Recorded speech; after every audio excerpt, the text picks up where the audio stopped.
Chegamos ao segundo tópico da nossa lição, esta lição que vem falando sobre filhos obedientes de Deus.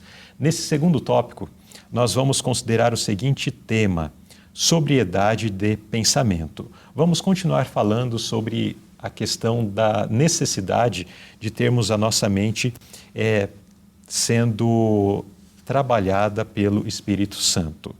Vamos à primeira pergunta.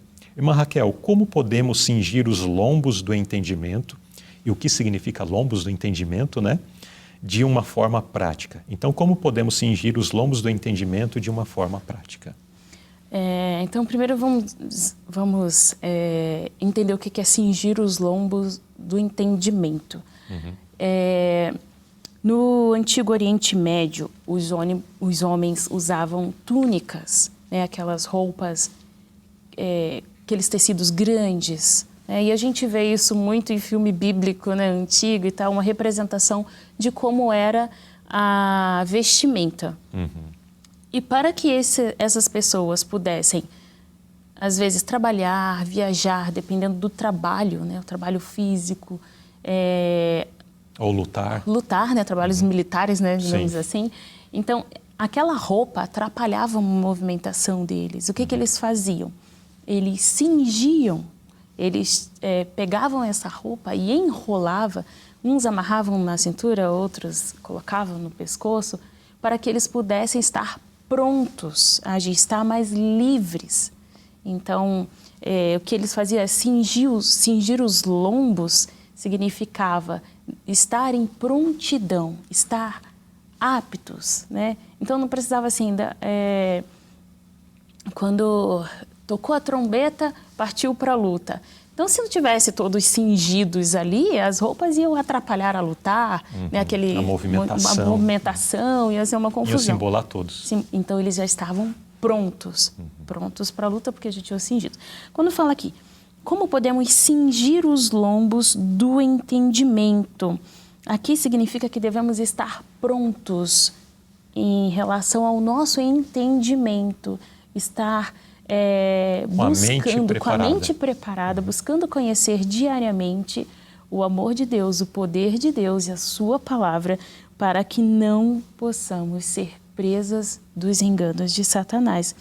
E nós devemos guardar bem as vias de acesso à nossa mente. Isso significa evitar ler, ver, ouvir coisas que vão gerar pensamentos impuros. Então, se eu estou evitando coisas que vão gerar pensamentos impuros de uma forma prática, eu estou cingindo os lombos do entendimento.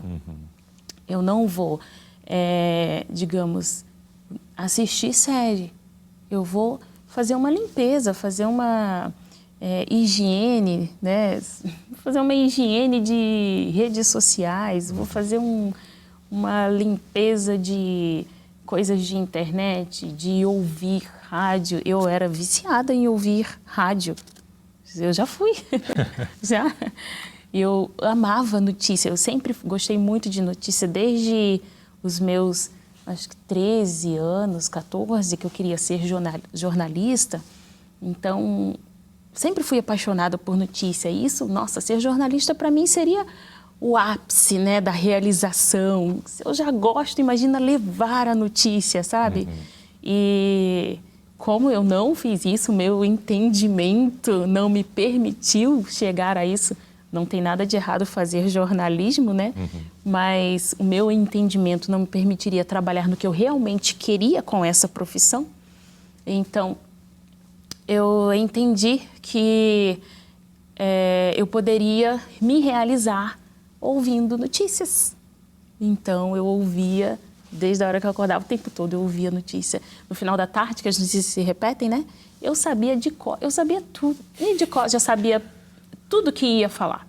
Mas ainda assim, continuava escutando. Eu continuava escutando, isso me realizava. Até que eu entendi o quanto aquilo ali estava sendo prejudicial, estava me tirando de aprender tantas coisas boas. E eu cortei de uma vez. E quando eu cortei de uma vez, foi a melhor coisa que pôde me acontecer. Libertação. Libertação. Então, existem muitas maneiras, muitas formas que as pessoas ensinam de desmame de vícios. Mas prestem bastante atenção nisso. Aqui quando fala, ó, o texto fala aqui, ó, sobre evitar ler, ver, ouvir. Né? A Bíblia fala sobre isso. As vias, né?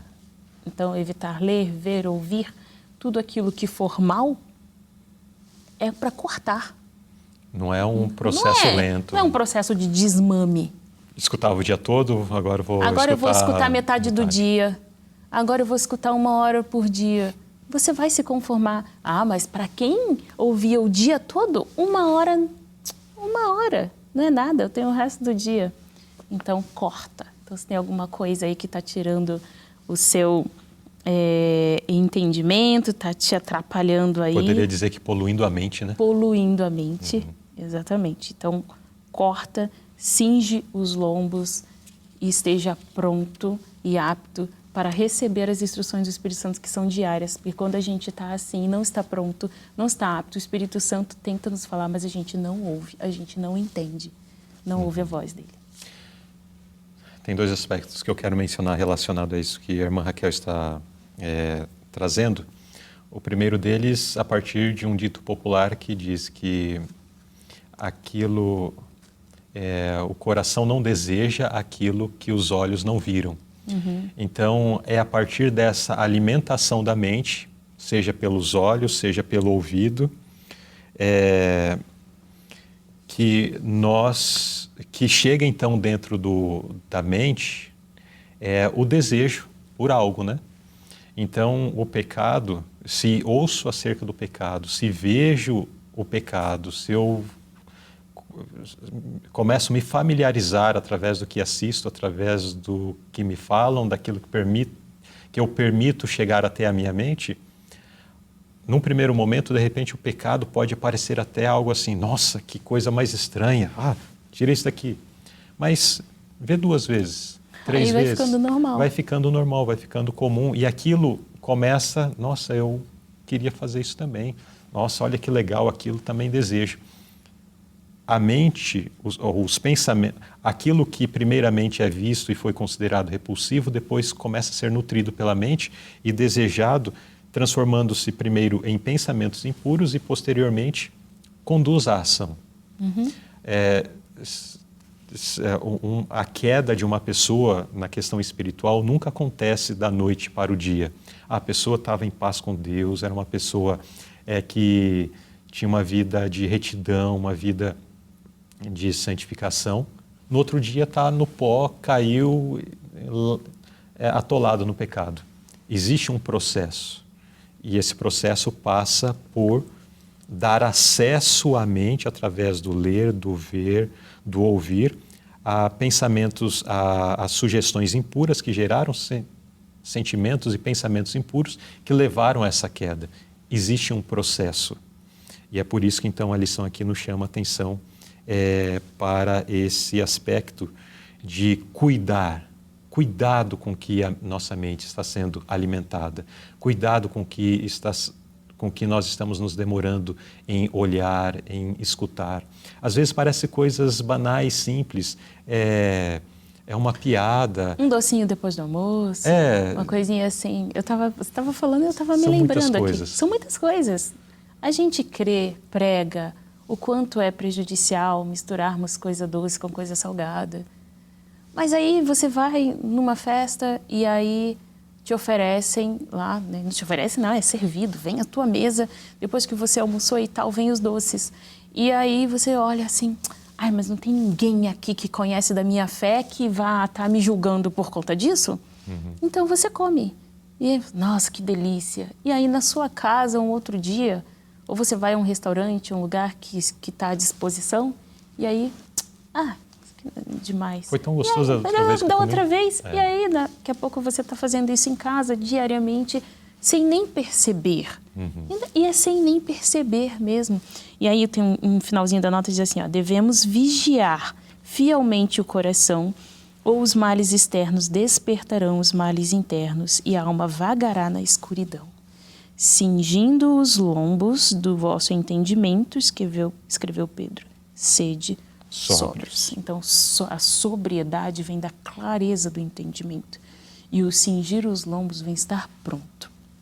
Então, estar prontos é vigiar, né? A gente vigiar para que estejamos prontos, para que os males internos não sejam despertados, porque eles estão lá.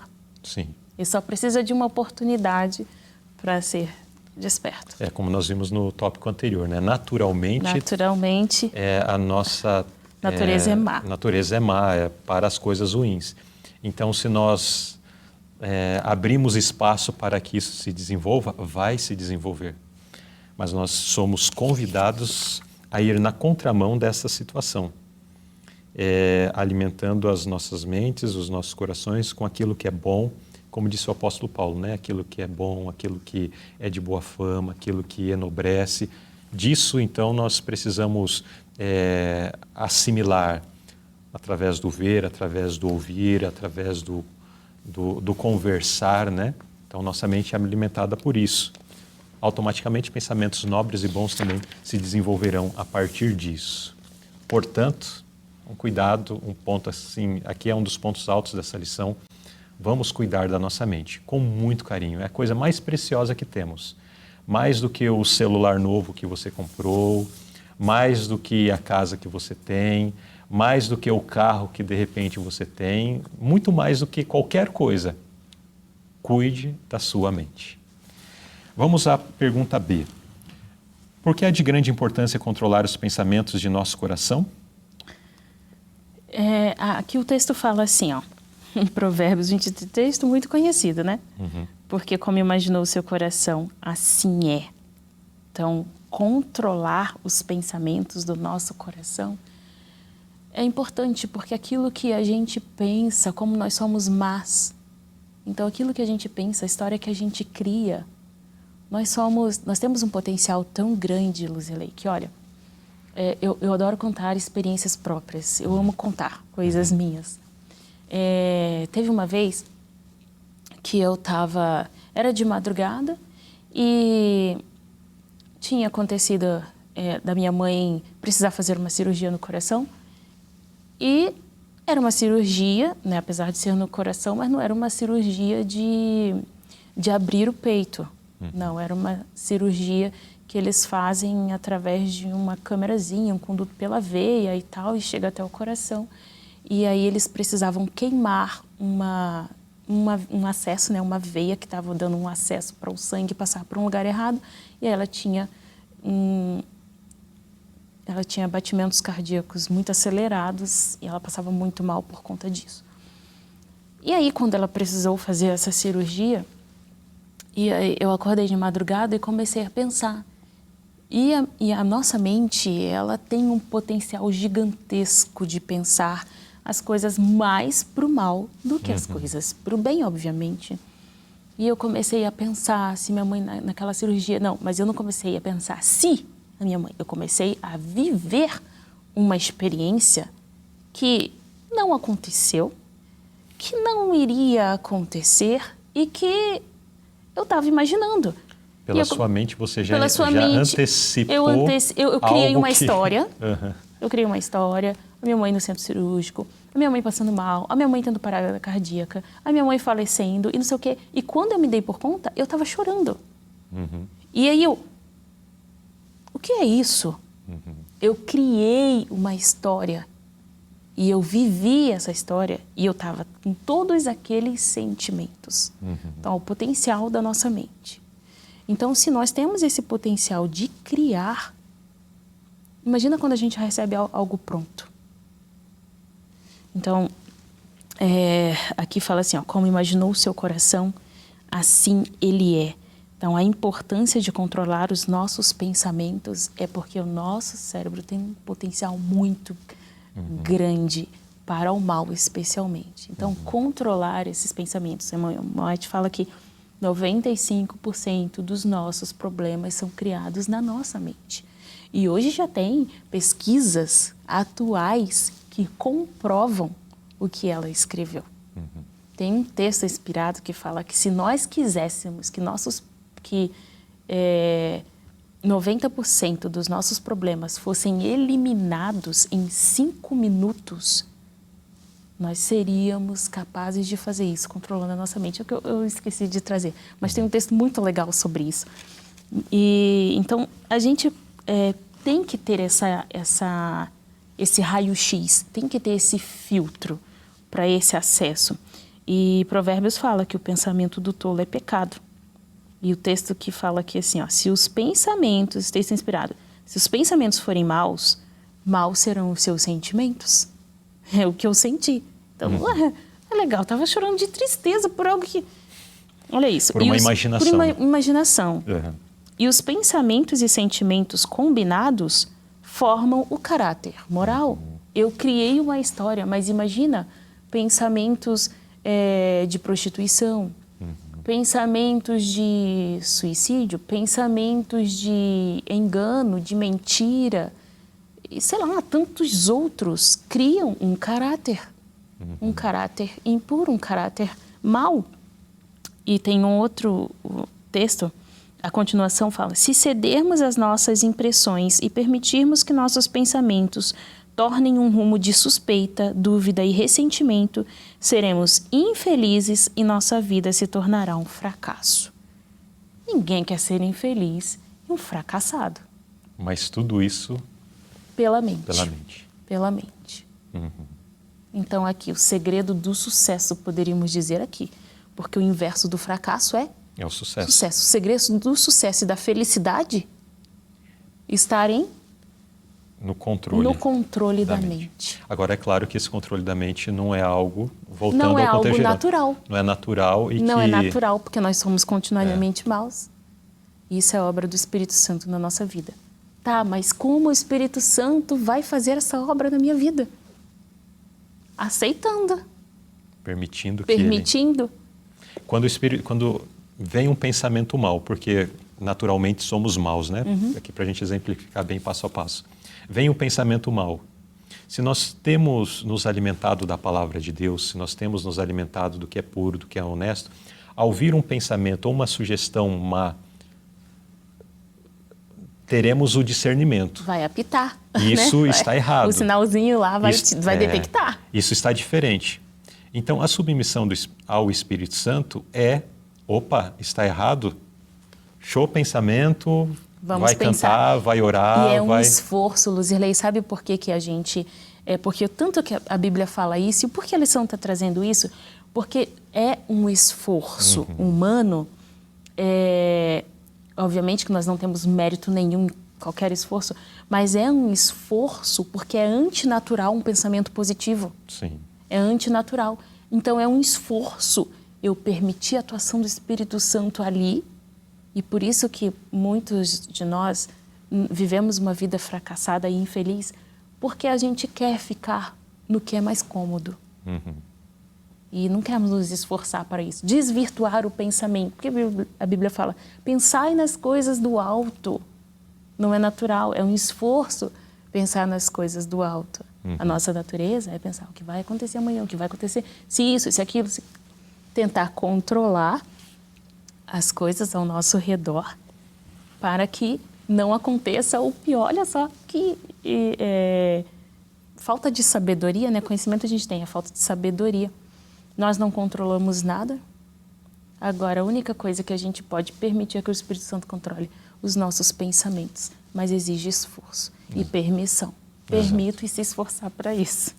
Exatamente, porque às vezes a sirene toca, eu falo, não, mas a sirene pode tocar mais 1 minutinho, mais 2 minutinhos, esse pensamento está tão legal, está tão gostoso, deixa eu continuar.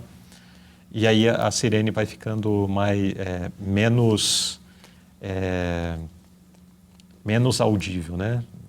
Vai me incomodando menos. Até o momento, nós já estudamos em lições do trimestre anterior que mencionaram sobre a questão do Espírito Santo deixar de se comunicar conosco. Pecado contra o Espírito Santo. É quando vamos resistindo essa sirene. Vai sendo... O som vai diminuir para você. Exato. Não que vai parar de tocar, mas você vai parar de ouvir. Exato. Você vai parar de ter aquela sensação de que isso é errado. E aí vai passando a ser algo normal. E aí, daí para frente... Até tem uma frase dessa nota que fala que os anjos malignos colocamos-nos sob a influência de anjos malignos e convidamos sua presença e seu controle. Algo terrível, né? Então precisamos estar atentos, cuidando da nossa mente. Agora, por qual motivo o apóstolo Pedro apela para que sejamos sóbrios e esperemos inteiramente na graça? Aqui, quando ele fala, por que ele apela? Apelar é implorar para que sejamos sóbrios. A sobriedade, ela vem da clareza. Por que ele fala um apelo para ser sóbrio? Porque se a gente permitir, como a gente viu na pergunta anterior, se permitirmos que entre qualquer coisa na nossa mente, não teremos sobriedade, não teremos clareza. É impossível entrar, ter entendimento quando entra um monte de lixo. É impossível. Se você entra numa casa e tem tanta sujeira ali, você não consegue ver a cor do chão. Ou encontrar algo que precisa. Ou encontrar algo que você precisa. Então é impossível você ter clareza, você conseguir, você leva muito mais tempo. Então, quando ele fala aqui que ele implora, apela para que sejamos sóbrios, ele apela para que a gente tenha esse discernimento de filtrar aquilo que a gente ouve, vê, aquilo que a gente fala, a forma como a gente age, né? Para que a gente consiga esperar inteiramente na graça. E por qual motivo que ele faz ele apelo? Ele está incentivando a manter os nossos pensamentos e entendimento sobre controle do Espírito Santo, a nos concentrarmos na esperança, na graça de Cristo, que é revelada através de Jesus. Ele também está falando sobre a importância da mentalidade e da atitude correta em relação à nossa fé, destacando a necessidade da vigilância espiritual e o foco na obra redentora de Cristo. Então é por isso que ele fala, cingindo os vossos lombos do entendimento, sede sóbrios, esperai inteiramente na graça que se vos ofereceu na revelação de Jesus Cristo. Então estejam prontos. Porque no momento em que nós descuidamos, daí por outro lado, né, Satanás está ali pronto para nos atingir, para nos atacar, né? E aí ele fala, né? Ele está andando ao nosso derredor, bramando como leão, só buscando uma oportunidade para entrar pelas janelas da alma, né? Pelas vias de acesso à nossa mente. Pois bem, então nesse segundo tópico aprendemos sobre a necessidade de cuidarmos da nossa mente, de termos sobriedade de pensamento, para que esta mente tão delicada e que gerencia a nossa vida, sendo alimentada por coisas puras, produza bons frutos. Pois, do contrário disto, Satanás está à nossa espreita, está ao nosso redor, procurando por meios, por descuidos, para que então venha a nos destruir.